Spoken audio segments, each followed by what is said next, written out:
Cat and the Bell. At a grocery store in the city lived a large family of mice. It was a perfect place for them to live, for there was plenty of food for all the family members. They had big appetites for all kinds of delicious food. They ate everything: spoiled bags of grain, bread, biscuits, and fruits in the grocery store where they lived.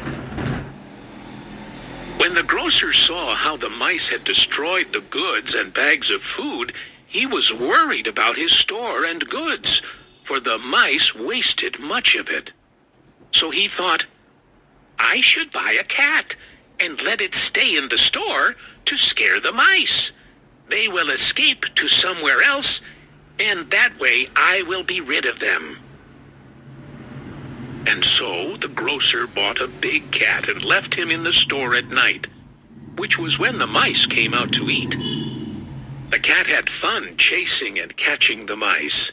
They weren't able to move freely now because they were afraid of the cat that guarded the grocery store at night. The mice held an emergency meeting. We must get rid of the cat. Can someone give a suggestion? One said. All the mice sat and brooded until a smart-looking mouse stood up and said, The cat moves softly to sneak up and chase us. That is the problem. If we can tie a bell around his neck, we will be able to know his movements and where he is. Yes, that is the answer, said the other mice. An old mouse stood up slowly and asked, Who would tie the bell around the cat's neck?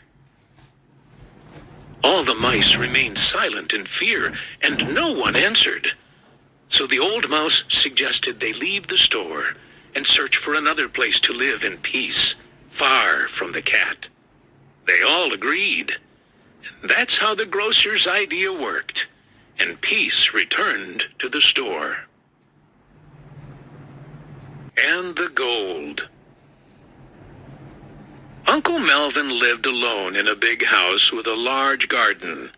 He was a miser who owned a lot of gold coins and never spent any of them. He kept them in a hole in the garden covered with some stones. Every day before he went to sleep, he would go to the hole where he hid his coins and counted the stones covering them to make sure the gold was secure in the hole.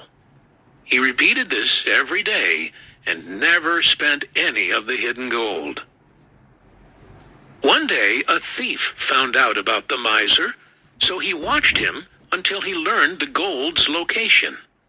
The thief waited for the miser to return home, and at nightfall, he went to the secret hole and took the gold and ran away. The next day, Melvin the miser found the stones on the hole scattered and the gold missing. He screamed out loud, "Oh!" His neighbor heard his screaming and asked, "What happened?" When the neighbor found out what had happened, he asked, "Why didn't you save the money inside your house? It would have been easier to reach the money when you needed to buy something." "Buy something?" said Melvin. "I never used the gold to buy anything. I would never spend it."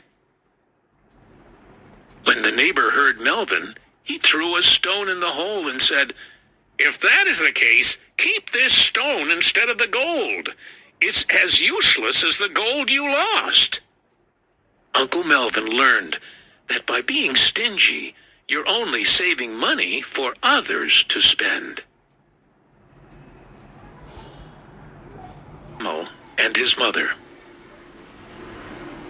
One morning, a seal woke up and reflected on the other animals and found that he looked totally different. So he went and asked his mother, "Mommy, why do we have a hump?" "Our humps are for storing water, so we can live in the desert," replied his mother. "Okay, and why do we have rounded feet, Mommy?" said a seal. The mother replied, "Because they help us walk comfortably in the desert. These legs also help us move around in the sand." Okay, but why are our eyelashes long? Asked the seal. To protect our eyes from the desert dust and sand, replied his mother. The baby camel thought for a while and said, So we have a hump to store water for desert journeys, rounded hooves to keep us comfortable when we walk in the desert sand, and long eyelashes to protect us from sand and dust during a desert storm. Then what are we doing in this zoo?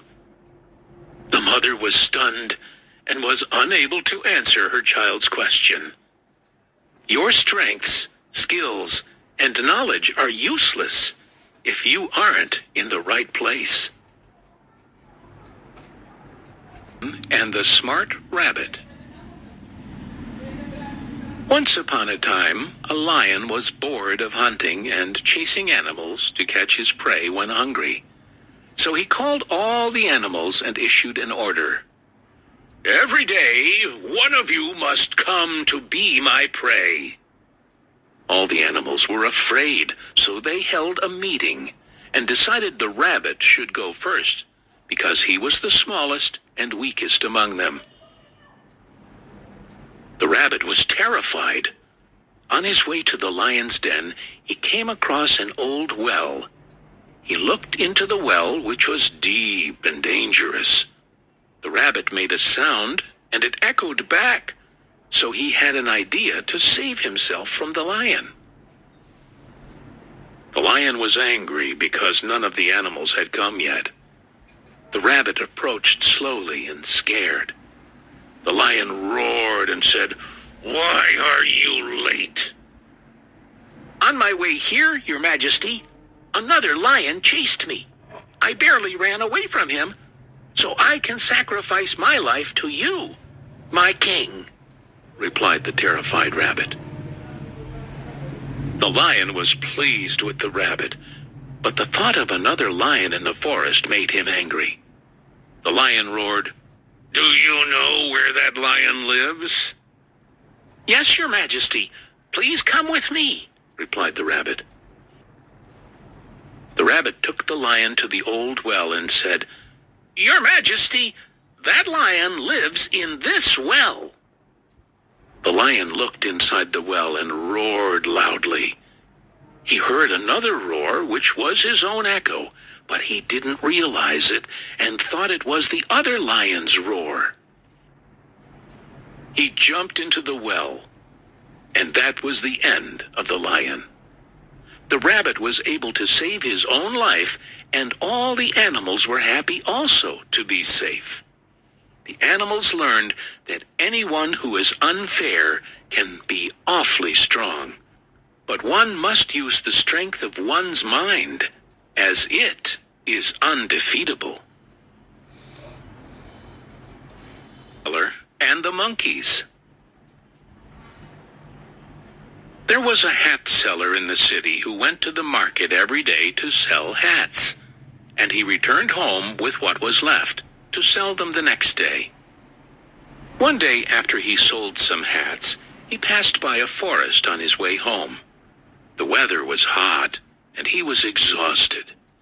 He decided to sit under a big tree to rest in the shade for a while, and quickly fell asleep. There were a lot of monkeys on the top of the big tree. They saw the hat seller sleeping under the tree and wearing a hat. They took the opportunity and came down and took the hats from his bag and put them on, then climbed the tree again. The hat seller woke up to the sounds of the monkeys around him. He was shocked when he saw his bag was empty. He looked for his hats and saw some of the monkeys wearing them. The hat seller tried to think of a way to get his hats back. He sat in place, thinking, and banged his own forehead, waiting for an idea to show up in his head. Meanwhile, he noticed the monkeys were imitating all his moves. He banged his forehead again, and so did the monkeys.